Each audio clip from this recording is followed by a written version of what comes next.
નમસ્કાર મિત્રો, યહી હે શહીદ ભારત યુટ્યુબ ચેનલમાં મિત્રો આપનું હાર્દિક સ્વાગત છે। મિત્રો આજે આપણે સીધી વાત કરીશું હિન્દુ ધર્મના દેવ દેવતાઓનું કેટલું અવમૂલ્યન કરવામાં આવી રહ્યું છે અને એમનો પોતાની સ્વપ્રસિદ્ધિ માટે કેવો દુરુપયોગ થઈ રહ્યો છે। હિન્દુ ધર્મની કથાઓમાં જેનો અજય શક્તિનું સ્થાન આપ્યું છે એવા હનુમાનના પતંગ બનાવીને ઉડાડવામાં આવે। રામના આંગળી પડી રામ નામનું એક બાળક હોય અને એને ઓલી પાસે અયોધ્યા મંદિરમાં લઈ જતા હોય એવા ચિત્રો દોરવામાં આવે અને એવા વેશ પરિધાન કરવામાં આવે। આ પૃથ્વીના અને બ્રહ્માંડના સંહારક તરીકે જે અને જેનું સ્થાન મૂકવામાં આવ્યું એવા શિવનું ત્રિશૂળ અને ડમરું ધારણ કરી અને પાસે શિવનો વેશ ધારણ કરવામાં આવે તો આ વિચારવા જેવી બાબત છે કે હિન્દુ ધર્મના દેવદેવીઓ આટલા બધા સસ્તા હોઈ શકે અને આવું અવમૂલ્યન થઈ શકે અને આવું અવમૂલ્યન એ પણ પાછા રાષ્ટ્રની ટોચ ઉપર બેઠેલા પદાધિકારી દ્વારા થાય ને ત્યારે ખૂબ વિચારવા જેવી બાબત છે। એટલે સૌથી વધારે વિચારવા જેવી બાબત ભૂંડ ભક્તો માટે છે। ભૂંડ ભક્તો તમે જાગો છો ક્યાં છો તમે વિચારો। આ વિચારવા જેવી બાબત છે કે વિશ્વની સૌથી મોટી લોકશાહી, વિશ્વનું સૌથી મોટું અર્થતંત્ર બનવાની કેપેસિટી ધરાવે છે। આજે વિશ્વનું ચોથા નંબરનું અર્થતંત્ર, વિશ્વનું સૌથી મોટું ગ્રાહક બજાર, વિશ્વની અણુશક્તિ, અગ્રીમ અણુશક્તિ અને વિશ્વની એક મહાન શક્તિ એવા દેશના એક વડા હોય અને એ જ્યારે આ પ્રકારની ઘેલસાઓ કરે ત્યારે એ પોતે ડમરું વગાડે એટલે ક્યાં કઈ રીતે પોતાને મૂલવી રહ્યા છે અથવા તો પોતાને કેમ મૂકી રહ્યા છે। એક રાષ્ટ્રના પદાધિકારીઓનું આ કર્તવ્ય છે, એનાથી એ લોકોને શું સંદેશો આપવા માંગે છે। શિવજીનું ત્રિશૂળ ધારણ કર્યું, એનું ડમરું ધારણ કરવામાં આવે, તમે હનુમાનજીનો પતંગ ઉડાડો એટલે આને શું કહેવાનું, કઈ કક્ષામાં મૂકી શકાય। આ બહુ વિચારવા જેવી બાબત છે કારણ કે 1000 વર્ષ પહેલા જે આતંકી લોકોએ આ દેશમાં લૂંટફાટ કરી અને એની યાદને હવે તમે સ્વાભિમાન પર્વ કઈ રીતે કહી શકો છો? આ તો બુદ્ધિનું દેવાળું ફૂંક્યું છે કે શું? અને આ પહેલી ઘટના નથી। આમાં ક્યાં જે લૂંટારુએ આ દેશમાં હજારો કિલોમીટર દૂરથી આવ્યા, 2500 કિલોમીટર દૂરથી આવ્યા, લાખ માણસો લઈને આવ્યો અને એને લૂંટફાટ 3 દિવસ સુધી લૂંટફાટ કરી 50,000 ભારતીય નાગરિકોને મારી નાખ્યા, અનેક મહિલાઓનું જેણે અપહરણ કરીને લઈ ગયો અને એક કાળી યાદ છે। એ શું કાળી યાદમાં આ ભારતીય રાષ્ટ્રના આત્મા ઉપર કારમો ઘા છે અને એને સ્વાભિમાન પર્વ કઈ રીતે, કેમનું સ્વાભિમાન, આમાં ક્યાં તમારું સ્વાભિમાન જાગે છે? આમાં સ્વાભિમાન જાગે છે અને આવા નાટક કોરોના ટાઈમે થાળીઓ વગાડો, તાળીઓ વગાડો, લાઇટ બંધ કરો, થાળીઓ વગાડો, તાળીઓ વગાડો, લાઇટ બંધ કરો, લાઇટ ચાલુ કરો। આ તો સાલું ગાંડા બનાવવાનું ગાંડપણ કહેવાય, એના કેવી બુદ્ધિમત્તા કહેવાય। આ પણ એક વિચારવા જેવી બાબત છે। ઓલી વાત તમને એવી સલાહ આપો કે નાળાના ગેસથી ચા બની શકે અને આકાશમાં વાદળો હોય તો એની અંદરથી વિમાન પસાર થાય તો રડાર ના પકડી શકે। આ બુદ્ધિમત્તાની સાલું બહુ વિચારવા જેવી બાબત છે। દુનિયા ક્યાં જઈ રહી છે આની સાથે નથી વિચારવા જેવું। અને ખાસ તો વિશેષ કરીને ભૂંડ ભક્તો એ વિચારવાનું છે કે વિશ્વ ક્યાં જઈ રહ્યું છે અને આપણા દેશને ક્યાં લઈ જવામાં આવી રહ્યો છે।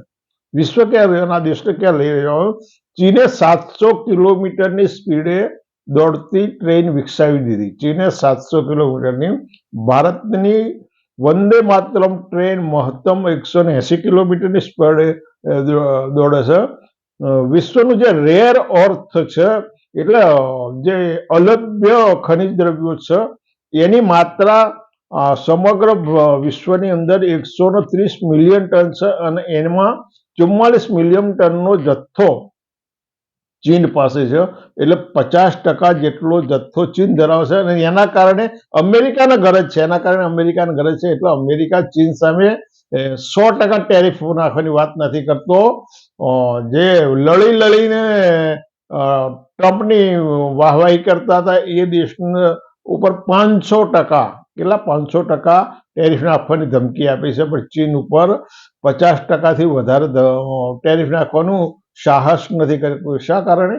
ચીન પાસે રેર અર્થનો ખૂબ વિશાળ જથ્થો છે અને એને દુનિયાના અનેક પ્રાંતોની અંદર એવું રોકાણ કરી મૂક્યું છે કે એ રેર અર્થનો જથ્થો એ પોતે જ એ કરી શકે. ચીનને પછી ચીને સૂર્યપ્રકાશમાંથી છે ને, એ સૂર્યપ્રકાશમાંથી સોલાર રિએક્ટર દ્વારા એક પ્રકારનું બળતણ પ્રાપ્ત કરી શકાય એવી ટેકનોલોજી વિકસાયેલી છે અને આ નવી ટેકનોલોજી ટૂંક સમયની અંદર નવી ક્રાંતિ લાવશે.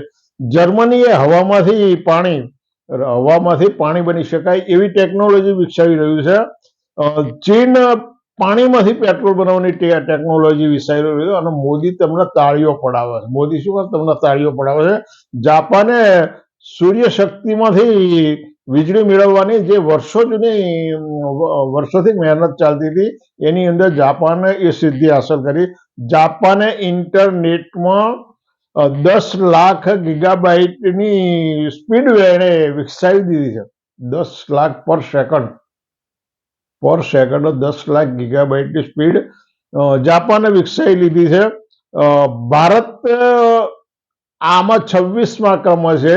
અમેરિકા જેવી મહાસત્તા છે ને એ 10મા ક્રમે છે અને ચીન 8મા ક્રમે છે. તો વિચાર કરો, ચીન અને અમેરિકા કરતા જાપાન કેટલું આગળ છે. આ જાપાનની પોતાની ખૂબી છે, પણ જાપાનના વડાઓએ ક્યારેય તાળીઓ નથી પડાવી અને ક્યારેય છે દીવા ઓલવાના બંધ કરાવ્યા નથી.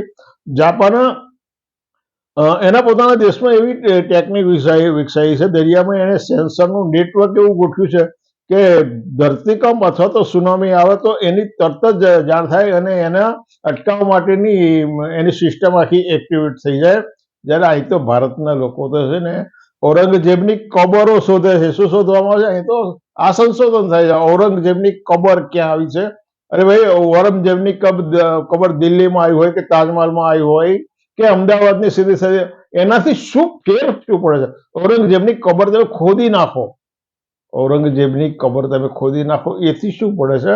તમે પેલા 1000 વર્ષ પહેલા મોહમ્મદ ગઝની આવ્યો તો એની કાળી યાદોને તમે સ્વાભિમાન પર્વમાં કઈ રીતે પલટાવી શકો? અહીંયા આગળ ઔરંગઝેબની કબર ખોદવાની વાતો કરે. વિયેટનામ રહ્યો ને એ રાજસ્થાન કરતા નાનો દેશ છે. રાજસ્થાન કરતા નાનો દેશ છે. 1985માં એની માથાદીઠ આવક 20,000 હતી. આજે એની દેશના લોકોની માથાદીઠ આવક 4,84,000 એની માથાદીઠ આવક છે. ભારતની લોકોની માથાદીઠ આવક 1,84,000 છે. આ આમની પ્રગતિની વાત છે. ઇઝરાયલ કેટલું ભારતની સરખામણીમાં એક ખોબા જેટલું રાષ્ટ્ર ઈરાનની અંદર ઘૂસી અને હમાસનો જે ચીફ હતો ને એને ઉડાડી દીધો મર્દાના હિસાબે. એટલે આ વિશ્વગુરુ બની શકે. આ જાપાનો જે વિશ્વગુરુ બની શકે. એ તાળીઓ પાડવાથી વિશ્વગુરુ કઈ રીતે બની શકાય? અને વળી પાછા એક દુનિયાની અંદર મહાન સિદ્ધિ, કોઈ પણ દેશનો વડો કોઈ પણ દેશના બીજા વડાના ચૂંટણી પ્રચારમાં ના જાય એ સિદ્ધિ ભારતે હાંસલ કરી. અને આપણે તો આમાં સિદ્ધિઓ હાંસલ કરી છે. અને ટ્રમ્પ શું કહે છે? ટ્રમ્પનો તો એનું એક જ સૂત્ર છે, મારું અમેરિકા ફર્સ્ટ. એટલે એને પોતાના દેશ માટે એને દુનિયાના તમામ દેશોની દુશ્મની વોરી અને એને ટેરિફ નાખવા માંડી. વેનેઝુએલાનો હસ્તગત કર્યું, એને ગ્રીનલેન્ડ ઉપર કબજો કરવાના હવાતિયા મારી, બધું. પણ એ જે કંઈ કરે છે ને એ ડોનાલ્ડ ટ્રમ્પની વ્યક્તિગત પ્રસિદ્ધિ માટે, એના વ્યક્તિગત સ્વાર્થ માટે નહીં, એના પક્ષના હિત માટે નથી કરતો. એ અમેરિકાના રાષ્ટ્ર માટે, પોતાના દેશ માટે કરી રહ્યા છે. અને સ્વાભિમાન શીખવું હોય તો યુક્રેનના ઝેલેન્સ્કી પાસે જવું પડે. ટ્રમ્પની સાથે ચાલુ વાર્તાલાપમાં અમેરિકા એના આર્થિક મદદ, લશ્કરી મદદ કરી રહ્યું હોવા છતાંય એની સાથેના ચાલુ વાર્તાલાપમાંથી ઝેલેન્સ્કી ઉઠીને જતા રહ્યા. અને સ્વાભિમાન શીખવું હોય ને તો ફ્રાન્સના મેક્રો પાસેથી શીખી શકાય. આખી દુનિયા જોઈ રહી હતી અને મીડિયા સમક્ષ બંને ટ્રમ્પ અને મેક્રો બાઇટ આપી રહ્યા હતા. ત્યાં આગળ ટ્રમ્પનો હાથ પકડી અને ફ્રાન્સના વડાએ એમ કહ્યું કે તમે ખોટું બોલી રહ્યા છો. એટલે અમેરિકાની કોઈ પણ મિસાઇલ 10,000 કિલોમીટર દૂર જઈને જે ઘા કરે એની કરતા મોટો ઘા હતો, કારણ કે એને દુનિયાની સમક્ષ તમે ખોટું બોલી રહ્યા છો ને, એવું કહી શું કહ્યું, તમે દુનિયાની સમક્ષ ખોટું બોલી રહ્યા છે. ભારતના નાગરિકોનો એક યુદ્ધકેદી તરીકે મોકલવામાં આવ્યા અને છતાંય તે ભારત એક કોલોનિયલ સ્ટેટ હોય ને એ રીતે ભારતના વડાએ એક અક્ષર એની સામે વિરોધ વ્યક્ત ના કર્યો. પણ મેક્સિકો અને કોલંબિયાના વડાઓએ તો એમ કીધું કે અમારા દેશના નાગરિકોનું સ્વાભિમાન છે, અમારા દેશનું સ્વાભિમાન છે, અમારું પોતાનું સ્વાભિમાન છે, અમે એ રીતે તારા વિમાન પાછળ નહીં ઉતરવા દઈએ. અમેરિકાના લશ્કરી વિમાનોમાં ના ઉતારવા દીધા અને એના નાગરિક વાહનોની અંદર લાવવામાં આવ્યા. એટલે દુનિયાને વારંવાર તમે મૂર્ખ બનાવવાના જે પ્રયાસો કરી રહ્યા છો, પણ એમાં એવું ના બની શકે. આવા ઘણા લોકો હોય છે દુનિયાની અંદર, અનેક સેંકડો લોકો હોય છે કે એ પોતાને એવું ધારતા હોય છે કે સૌથી વધારે હોશિયાર છો એવું ધારતા હોય અને દુનિયાને એ મૂર્ખ બનાવવાનો ધારતા. આવા ઘણા બધા લોકો હોય, પણ ખરેખર વાસ્તવિકતા તો એ હોય છે કે એ સ્વયંભૂ મૂર્ખ હોય છે. શું હોય છે? આ સ્વયંભૂ મૂર્ખ હોય છે. એટલે આ બધી બાબતો ખૂબ વિચારવા જેવી છે. તમારી આંખો પર અંધવિશ્વાસની જે આ પટ્ટીઓ બાંધી છે ને એને તમારે દૂર કરવાની છે અને સવાલો કરવાના છે કે ભાઈ તમે અમારા દેવને કઈ રીતે ઉડાડી શકો છો? રામને તમે એક બાળકની જેમ આંગળી પકડીને લઈ શકો છો અને વળી પાછા આવી બધી વાતો કરો છો. એટલે આ બધી દરેક વાતો વિચારવા જેવી છે, સમજવા જેવી છે. સાથે એ પણ સમજવું જરૂરી છે ને કે કોઈ આખા વિશ્વમાંથી કોઈ પણ મુસલમાન, કોઈ પણ ખ્રિસ્તીએ અથવા તો બીજા કોઈ પણ વિધર્મીએ હનુમાનનો પતંગ બનાવીને ઉડાડ્યો હોત, રામને આંગળી પકડીને દોરી જતા હોત, અથવા તો બીજું કંઈક એવું એમણે કર્યું હોત, તો તમે શું શું ના કરત?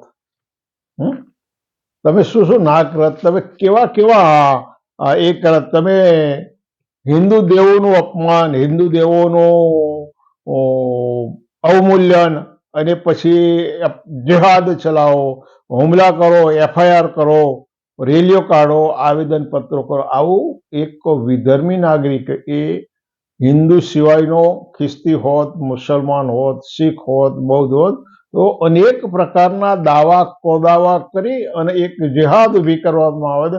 અમારા હિન્દુ દેવોનું અપમાન કર્યું છે, હિન્દુ દેવો ખતરામાં છે, અને તમે હનુમાનનો પતંગ બનાવીને ઉડાડો અને એનાથી જર્મનનો ચાન્સેલર ખુશ થઈ જશે કે એ વિચારતો નહીં હોય કે ભાઈ મુસલમાનો અથવા તો ખ્રિસ્તીઓ ક્યારેય ઈસુ ખ્રિસ્તને અથવા મોહમ્મદ પૈગંબરના પતંગ બનાવીને અથવા તો એના આંગળી જાલી અથવા એના ખિસ્સામાં મૂકીને ક્યારેય એ લોકો વિહરતા નથી. એટલે આ વિચારવા જેવી બાબત છે ને. એટલે મિત્રો, આ બાબત ખૂબ વિચારવા જેવી છે. દુનિયા ક્યાં જઈ રહી છે? દુનિયા ક્યાં જઈ રહી છે? દુનિયા ટેકનોલોજીની અંદર કઈ રીતે પ્રગતિ કરી રહી છે? પોતાના દેશના સ્વાભિમાન માટે, પોતાના દેશના સ્વાવલંબન માટે, પોતાના દેશની પ્રજાના સ્વાવલંબન માટે આ લોકો કેવા કેવા સાહસ કરી રહ્યા છે એ દુનિયાની અંદર પડેલા આ ઉદાહરણોથી જોવાનું છે. અને તમને ક્યાં દોરવામાં આવે છે? તમને ક્યાં દોરવામાં આવે છે? આ તમારે વિચારવા જેવું છે. અને આમાંથી તમે શું બોધપાઠ લઈ શકો એ તમારે વિચારવાનું છે. પરંતુ જે ભૂંડ ભક્તો એમણે માનેલા એમના ભગવાન, એમણે માનેલા એમના દેવની જે પૂજાઓ કરે છે ને, એ પૂજાઓ કરો, પણ તર્ક આધારિત, સત્ય આધારિત અને હકીકત આધારિત કરો તો વધારે સારું રહે. અને વધારે સારું એ રહેશે કે જો તમને યોગ્ય લાગે તો ચેનલને સબસ્ક્રાઇબ કરો, લાઈક કરો, શેર કરો, કોમેન્ટ કરો. ફરી પણ આવા જ વિષય સાથે આપણે મળવાનું છે. આવજો.